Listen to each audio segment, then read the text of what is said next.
ನಮಸ್ತೆ ಫ್ರೆಂಡ್ಸ್, ಇವತ್ತು ಈ ವಿಡಿಯೋದಲ್ಲಿ ಸೋರೆಕಾಯಿ ಸಾಂಬಾರ್ ರೆಸಿಪಿ ತೋರಿಸ್ತಾ ಇದ್ದೀನಿ. ನಾನು ಹೇಳೋ ರೀತಿ ನೀವು ಈ ಸೋರೆಕಾಯಿ ಸಾಂಬಾರನ್ನು ಪ್ರಿಪೇರ್ ಮಾಡಿಕೊಂಡು ಊಟ ಮಾಡೋದ್ರಿಂದ ಇದರಿಂದ ಆರೋಗ್ಯದ ಲಾಭಗಳು ನೂರಾರು ಅಂದರೆ ತಪ್ಪಾಗಲಾರದು. ಈ ಸೋರೆಕಾಯಿಯಲ್ಲಿನ ಆರೋಗ್ಯದ ಲಾಭಗಳ ಕುರಿತು ಹಾಗೆ ಯಾವ ರೀತಿ ಬಳಸಬೇಕು ಸೋರೆಕಾಯಿ ಅನ್ನೋದನ್ನು ಮಾಹಿತಿ ಕೊಡ್ತಾ ನಿಮಗೆ ಸಾಂಬಾರ್ ರೆಸಿಪಿನ ಎಕ್ಸ್ಪ್ಲೇನ್ ಮಾಡ್ತಾ ಹೋಗ್ತೀನಿ. ಬನ್ನಿ, ಹಾಗಿದ್ರೆ ಈ ಸಾಂಬಾರು ಬಿಸಿ ಬಿಸಿ ಅನ್ನಕ್ಕೆ, ಚಪಾತಿಗೆ, ರೊಟ್ಟಿಗೆ ತುಂಬ ಚೆನ್ನಾಗಿರುತ್ತೆ. ಹಾಗೆ ಇದರ ಆರೋಗ್ಯದ ಲಾಭಗಳು ಹೇಳೋದಾದರೆ ಇದರಿಂದ ನಮಗೆ ಅಕಾಲಿಕ ನೆರೆ ಕೂದಲು ಅಂದರೆ ಬಿಳಿ ಕೂದಲು ತಡೆಗಟ್ಟಲಿಕ್ಕೆ ತುಂಬಾ ಸಹಾಯ ಆಗುತ್ತೆ. ಉತ್ತಮ ನಿದ್ರೆ ಹಾಗೂ ಒತ್ತಡ ನಿವಾರಕವಾಗಿ ಕೆಲಸ ಮಾಡುತ್ತೆ.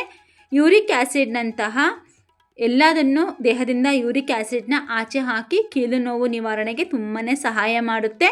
ಅಷ್ಟೇ ಅಲ್ಲದೆ ಪಿತ್ತ ಮತ್ತು ಆ್ಯಸಿಡಿಟಿಗೆ ಇದರಿಂದ ನಮಗೆ ರಕ್ಷಣೆ ನೀಡುತ್ತೆ.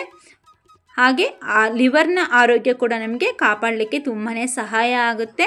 ಇನ್ನೂ 3-4 ಆರೋಗ್ಯದ ಲಾಭಗಳ ಜೊತೆಗೆ ಯಾವ ರೀತಿ ಬಳಸಬೇಕು ಅಂಥೇಳಿ ಮುಂದೆ ವಿಡಿಯೋದಲ್ಲಿ ತೋರಿಸ್ತಾ ಹೋಗ್ತೀನಿ. ನೋಡಿ, ತೊಗರಿಬೇಳೆ ಒಂದು ಕಪ್ ತೊಗೊಂಡಿದ್ದೀನಿ. ಅರ್ಧ ಕಪ್ಪು ನಾನು ಅವರೆಕಾಯಿ ಕೂಡ ಇತ್ತು, ಅವರೆಕಾಯಿನೂ ಕೂಡ ಬಿಡಿಸಾಕ್ತಾ ಇದ್ದೀನಿ. 4 ಎಲೆ ಕರಿಬೇವು, ಹಾಗೆ ಉಪ್ಪು, ಅರಿಶಿಣ ಪುಡಿ ಹಾಕಿಬಿಟ್ಟು ಇದನ್ನು ನೀವು 1 ಅಥವಾ 2 ಹಸಿಮೆಣಸಿನ್ಕಾಯಿ ಹಾಕಿಬಿಟ್ಟು ಬೇಳೆ ಮತ್ತು ಕಾಳುಗಳನ್ನು ಬೇಯಿಸ್ಕೊಂಡ್ಬಿಡಿ. ಆನಂತರ ನೋಡಿ, ಆರೋಗ್ಯದ ರಾಜ ಈ ಸೋರೆಕಾಯಿ. ಇದರಿಂದ ವಿಟಮಿನ್ ಸಿ ನಮಗೆ ದೇಹಕ್ಕೆ ಹೇರಳವಾಗಿ ಸಿಗುತ್ತೆ. ಹಾಗಾಗಿ ಇದನ್ನು ನಾವು ಹೆಚ್ಚಾಗಿ ಸೇವಿಸಬೇಕು. ಮಕ್ಕಳು ಇದನ್ನು ನಾವು ಮಾಮೂಲಿ ಪಲ್ಯ ಮಾಡಿದರೆ ಇದನ್ನು ಮಕ್ಕಳು ಊಟ ಮಾಡೋದಿಲ್ಲ. ಅವರಿಗೆ ಸ್ವೀಟ್ ರೆಸಿಪಿ ಇಲ್ಲ ಪಾಯಸದಂತಹ ರೆಸಿಪಿಗಳನ್ನು ಮಾಡಿಕೊಡಿ. ಇಲ್ಲ ಈ ರೀತಿ ಸಾಂಬಾರಿಗೆ ಇದನ್ನು ಹೆಚ್ಚಿ ಹಾಕಿ ಒಂದು ಸ್ವಲ್ಪ ಹೆಚ್ಚಾಕಿ ಒಂದು ಸ್ವಲ್ಪ ತುರಿದು ಹಾಕಿ ಮಾಡಿಬಿಡಿ. ಮಕ್ಕಳಿಗೆ ಆರಾಮಾಗಿ ಅದು ಹೊಟ್ಟೆ ಸೇರುತ್ತೆ. ನೋಡಿ, ಈ ರೀತಿ ನಾನು ಇವಾಗ ಸೋರೆಕಾಯಿನ ಕಟ್ ಮಾಡಿ ತೊಗೊಳ್ತಾ ಇದ್ದೀನಿ. ಬನ್ನಿ, ಹಾಗಿದ್ರೆ ನೆಕ್ಸ್ಟ್ ನಾನು ಹೇಳಿದ್ದೆ ಅಲ್ವಾ ಆರೋಗ್ಯದ ಲಾಭಗಳು ಹೇಳ್ತೀನಿ ಅಂತ ಹೇಳಿ. ಪಿತ್ತಕೋಶದಲ್ಲಿನ ಕಲ್ಲುಗಳ ನಿವಾರಣೆಗೆ ಸಹಾಯ ಮಾಡುತ್ತೆ. ಲಿವರ್ನಲ್ಲಿರುವಂಥ ಎಲ್ಲ ಕೆಟ್ಟ ಕೊಬ್ಬು ಆಚೆ ಹಾಕಲಿಕ್ಕೂ ಕೂಡ ಇದು ಸಹಾಯ ಆಗುತ್ತೆ. ಅಷ್ಟೇ ಅಲ್ಲದೆ ಚರ್ಮದ ಉರಿ ಮತ್ತು ಮೊಡವೆಯಂತಹ ರೋಗಗಳಿಗೂ ಇದು ಚೆನ್ನಾಗಿ ಕೆಲಸ ಮಾಡುತ್ತೆ. ಮೊಡವೆಗೆ ಹೇಗಪ್ಪ ಅಂದರೆ ಇದೇ ರೀತಿ ಇದನ್ನು ಕಟ್ ಮಾಡಿಬಿಟ್ಟು ಇದನ್ನು ಮುಖಕ್ಕೆ ಉಜ್ಜಿ ಇದರ ಲೇಪನ ಮಾಡೋದ್ರಿಂದ ನಮಗೆ ಏನಾಗುತ್ತಪ್ಪ ಅಂದರೆ ಸ್ಕ್ರಬ್ ಮಾಡೋದ್ರಿಂದ ನಮಗೆ ಮೊಡವೆ ನಿವಾರಣೆಗೆ ತುಂಬಾ ಸಹಾಯ ಆಗುತ್ತೆ. ಅಷ್ಟೇ ಅಲ್ಲದೆ ಚರ್ಮದ ಸುಕ್ಕು ಕೂಡ ನಮಗೆ ನಿವಾರಣೆ ಆಗುತ್ತೆ. ನಂತರ ನೋಡಿ, ಚರ್ಮದ ಉರಿ, ದದ್ದು, ಗುಳ್ಳೆಗಳು ನಿವಾರಣೆ ಆಗುತ್ತೆ. ಹಾಗೆ ಅಲ್ಲದೆ ಥೈರಾಯ್ಡ್ಗೆ ಇದು ತುಂಬ ಚೆನ್ನಾಗಿ ರಾಮಬಾಣವಾಗಿ ಕೆಲಸ ಮಾಡುತ್ತೆ. ಹೇಗಪ್ಪ ಅನ್ನೋದಾದರೆ ಹಾರ್ಮೋನ್ ಸಮತೋಲನದಲ್ಲಿ ಇರಲಿಕ್ಕೆ ಇದು ತುಂಬಾ ಸಹಾಯ ಆಗುತ್ತೆ. ಇದರಲ್ಲಿ ವಿಟಮಿನ್ ಸಿ ಇದೆ, ಹಾಗೆ ಆ್ಯಂಟಿ ಆಕ್ಸಿಡೆಂಟ್ಗಳು ಹೇರಳವಾಗಿವೆ. ಇದರಿಂದ ನಮಗೆ ಥೈರಾಯ್ಡ್ ರೋಗದ ಗ್ರಂಥಿಗಳ ರಕ್ಷಣೆ ಇದು ಮಾಡುತ್ತೆ. ನಂತರ ಬಂದುಬಿಟ್ಟು ದೇಹದ ತೂಕ ನಿರ್ವಹಣೆಗೂ ಕೂಡ ಇದು ತುಂಬಾ ಸಹಾಯ ಆಗುತ್ತೆ. ಇದರಲ್ಲಿ ಹೆಚ್ಚು ನೀರಿನ ಅಂಶ ಇದೆ, ಹಾಗೆ ಇದರಲ್ಲಿ ಹೆಚ್ಚು ಕ್ಯಾಲೋರಿ ಇರದೇ ಇರೋ ಕಾರಣಕ್ಕೆ ನಮಗೆ ದೇಹದ ತೂಕ ನಿರ್ವಹಣೆಗೆ ಇದು ತುಂಬಾ ಸಹಾಯ ಮಾಡುತ್ತೆ. ಹಾಗೆ ಇಷ್ಟೆಲ್ಲ ಆರೋಗ್ಯದ ಲಾಭಗಳಿರುವ ಸೋರೆಕಾಯಿನ ನಾವು ಯಾವುದಾದರೂ ರೂಪದಲ್ಲಿ ನಮ್ಮ ಮಕ್ಕಳ ಹೊಟ್ಟೆ ಸೇರಿಸೋದು ನಮ್ಮ ತಾಯಂದಿರ ಜವಾಬ್ದಾರಿ ಆಗಿರುತ್ತೆ.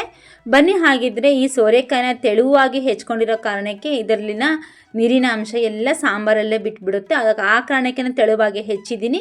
ನೀವು ಬೇಕಿದ್ರೆ ತುರಿದು ಕೂಡ ಒಂದು ಸ್ವಲ್ಪ ಅರ್ಧ ಕುಂಬಳಕಾಯಿನ ನೀವು ತುರಿದು ಹಾಕೋಬೋದು. ಸೋರೆಕಾಯಿನ ನಮ್ಮ ಕಡೆ ಇದನ್ನು ಕುಂಬಳಕಾಯಿ ಅಂತ ಕರೀತಾರೆ. ಆನಂತರ ಅದಕ್ಕೆ ಸ್ವಲ್ಪ ಉಪ್ಪು ಹಾಕಿಬಿಟ್ಟು ಒಂದು ಟೊಮೊಟೊ ಹಾಕಿ ಬೇಯಿಸ್ಕೊಂಡಿದ್ದೀನಿ. ಅರ್ಧ ಕಪ್ಪಿನಷ್ಟು ನಾನು ತೆಂಗಿನಕಾಯಿ ತೊಗೊಂಡಿದ್ದೀನಿ, ಹೆಚ್ಚಿದ ತೆಂಗಿನಕಾಯಿ, ಹಾಗೆ ಕೊತ್ತಂಬರಿ ಸೊಪ್ಪು, ಸ್ವಲ್ಪ ಈರುಳ್ಳಿ, 1 ಈರುಳ್ಳಿ, 2 ಟೊಮೊಟೊ, 1 ಗಡ್ಡೆ ಬೆಳ್ಳುಳ್ಳಿ, ಸ್ವಲ್ಪ ಧನಿಯಾ ಪೌಡರು, ಹಾಗೆ 1 ಚಕ್ಕೆ, 1 ಲವಂಗ ಹಾಕಿದ್ದೀನಿ. ಇಷ್ಟೆಲ್ಲ ಹಾಕಿಬಿಟ್ಟು ನಾನು ಗ್ರೈಂಡ್ ಮಾಡ್ಕೊಂಡು ಬಂದುಬಿಟ್ಟೆ. ಸ್ವಲ್ಪ ಕೊಬ್ಬರಿ ಹೋಳುಗಳನ್ನೆಲ್ಲ ಮೊದಲು ಗ್ರೈಂಡ್ ಮಾಡಿಕೊಂಡು ಆನಂತರ ಟೊಮೊಟೊನ ಹುರಿದು ಹಾಕಿದ್ದೀನಿ. ನೀವು ಕೂಡ ಹುರಿದು ಹಾಕಿ. ಹಾಗೆ ಒಣಮೆಣಸಿನ್ಕಾಯಿ ಕೂಡ ನಾನು ಹುರಿದ್ಬಿಟ್ಟು ಹಾಕಿದ್ದೀನಿ. ಸಾಂಬಾರಿಗೆ ಒಣಮೆಣಸಿನ್ಕಾಯಿ ಹುರಿದು ಹಾಕೋದ್ರಿಂದ ತುಂಬ ರುಚಿಯಾಗಿ ಬರುತ್ತೆ. ಸಾಂಬಾರಿಗೆ ಆದಷ್ಟು ನೀವು ಅಚ್ಚು ಖಾರದ ಪುಡಿ ಬಳಸೋಕ್ಕಿಂತ ಒಣಮೆಣಸಿನ್ಕಾಯಿ ಹುರಿದು ಹಾಕಿದರೆ ತುಂಬ ಟೇಸ್ಟಾಗಿರುತ್ತೆ. ಆನಂತರ ಆ ಸಾಂಬಾರಿಗೆ ಒಂದು ಒಳ್ಳೆ ಒಗ್ಗರಣೆನ ಪ್ರಿಪೇರ್ ಮಾಡ್ಕೊಂಬಿಡೋಣ. 1-2 ಟೇಬಲ್ ಟೀ ಸ್ಪೂನಷ್ಟು ಎಣ್ಣೆ, ಸಾಸಿವೆ, ಜೀರಿಗೆ, ಇಂಗು, ಕರಿಬೇವಿನ ಸೊಪ್ಪು, ಹಾಗೆ ಬೆಳ್ಳುಳ್ಳಿ, 4 ಒಣಮೆಣಸಿನ್ಕಾಯಿ, ಹಿಂಗನ್ನು ಹಾಕಿಬಿಟ್ಟು ಒಗ್ಗರಣೆ ಕೊಟ್ಕೋಬೇಕು. ಈ ಒಗ್ಗರಣೆ ತುಂಬ ಇಂಪಾರ್ಟೆಂಟು. ಹಾಗೆ ಈ ಒಗ್ಗರಣೆಗೆ ನಾವು ಒಂದು ಸ್ವಲ್ಪ ಮನೆಯಲ್ಲಿ ಅದರ ಸಾಂಬಾರು ಪುಡಿ ಇದ್ದರೂ ಕೂಡ ನಾವು ಸಾಂಬಾರು ಪುಡಿನ ಒಂದು ಸ್ವಲ್ಪ ಎಣ್ಣೆಯಲ್ಲಿ ಕುದಿಸಿ ಹಾಕ್ಕೊಂಬಿಡೋಣ. ಇದಿಷ್ಟು ಆದಮೇಲೆ ನಮಗೆ ಒಗ್ಗರಣೆ ತಯಾರಾಯಿತು. ನೋಡಿ, ನಮಗೆ ಇವಾಗ ಸೋರೆಕಾಯಿ ಸಾಂಬಾರು ರೆಸಿಪಿ ರೆಡಿ ಆಯಿತು. ಈ ಆರೋಗ್ಯದ ಲಾಭದ ಜೊತೆಗೆ ನಾನು ರೆಸಿಪಿಗಳನ್ನು ತೋರಿಸ್ತಾ ಇದ್ದೀನಿ. ದಯವಿಟ್ಟು ನಮ್ಮ ಚಾನಲ್ನ ಸಬ್ಸ್ಕ್ರೈಬ್ ಮಾಡಿ, ಹಾಗೆ ವಿಡಿಯೋ ಇಷ್ಟವಾದಲ್ಲಿ ಒಂದು ಲೈಕ್ ಮಾಡಿ, ಹಾಗೆ ಹೆಚ್ಚು ಹೆಚ್ಚು ನಿಮ್ಮ ಫ್ಯಾಮಿಲಿ ಆ್ಯಂಡ್ ಫ್ರೆಂಡ್ಸ್ಗೆ ಶೇರ್ ಮಾಡಿ. Thank you so much. Love you all. ನೋಡಿ, ಇದೇ ಸೋರೆಕಾಯಿ ಮತ್ತು ಜೋಳದ ಹಿಟ್ಟು ಮತ್ತು ಆರೋಗ್ಯಕರ ತರಕಾರಿಗಳನ್ನು ಬಳಸಿಬಿಟ್ಟು ಕಟ್ಲೆಟ್ಸ್ ಮಾಡೋ ವಿಡಿಯೋ ಹಾಕಿದ್ದೀನಿ. ಮಕ್ಕಳಿಗೆ ತುಂಬ ಇಷ್ಟ ಆಗುತ್ತೆ. ಆ ವಿಡಿಯೋನು ಕೂಡ ಲಿಂಕ್ ಹಾಕಿರ್ತೀನಿ.